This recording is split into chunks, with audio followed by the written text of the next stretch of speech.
Suez Canal today. Ships from around the world moving freely and peacefully through its waters. But that wasn't always the case. 30 years ago this week, the canal was the focus of events that changed the course of history forever.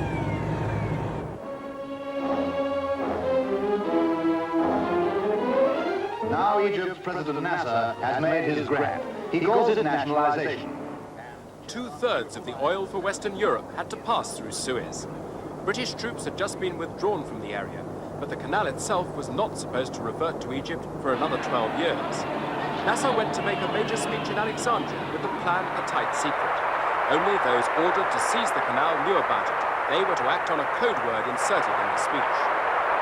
هذه القناة ملك لمصر لأنها شركة مدعمة مصرية.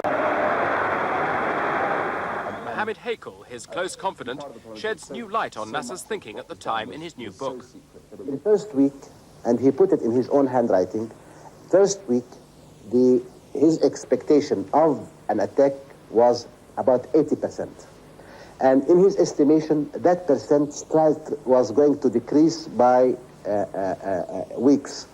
And if 2 months passed without a military intervention, then the danger is over. After the canal was nationalized, Eden convinced the cabinet to be prepared to use force to protect Britain's interests. Well, I think that Eden certainly made up his mind that Nasser had to be got rid of. Eden was seriously ill. The pain and sleepless nights may well have changed his personality and affected events. At one point, his press secretary, William Clark, wrote in his diary, "It seems to me that the PM is mad, literally mad. True or false, the decisions he now took ruined his reputation." On the 22nd of October 1956, the Israeli Prime Minister Ben-Gurion landed at this aerodrome with Moshe Dayan and Shimon Peres. They were driven through the forest to join key French ministers in a secluded villa in Sèvres. The Israelis were spoiling for a fight with Egypt anyway. They discussed how France and Britain could support them while pretending to intervene as neutrals to separate the combatants. This way, they argued in this room, Nasser could be toppled and Europe's interests in the canal protected. The plan led to Anthony Nutting's resignation.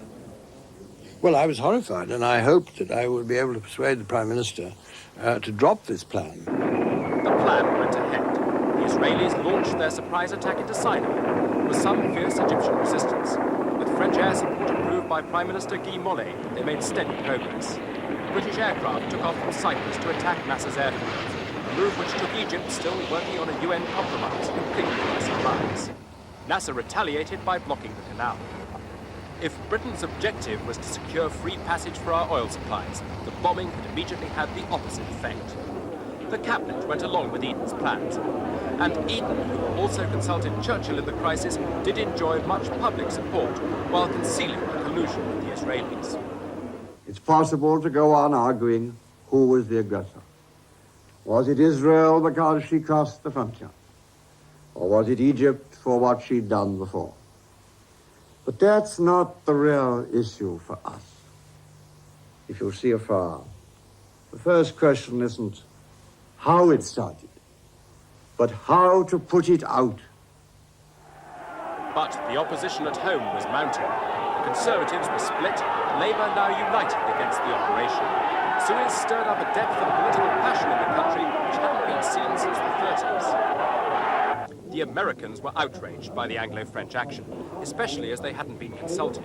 They got a ceasefire resolution through the UN. But the British and French pressed on, though fatally slowly. The ships took too long to reach Egypt, giving time for world opinion to swing against the operation. American pressure and a run on the pound ended the fighting. The British announced a ceasefire, and the French reluctantly agreed. The Suez War, one of the shortest in history, had an impact round the world which is still being felt. In the immediate aftermath, Eden still claimed he'd been right, but his health gave way and he resigned. I wish my successor all good fortune, and Godspeed to you all. Goodbye.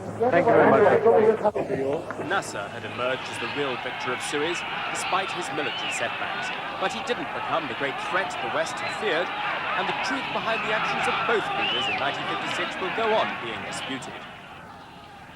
The atmosphere between Egypt and Britain may have changed now, but no one will ever know exactly what Eden told his ministers or MI6.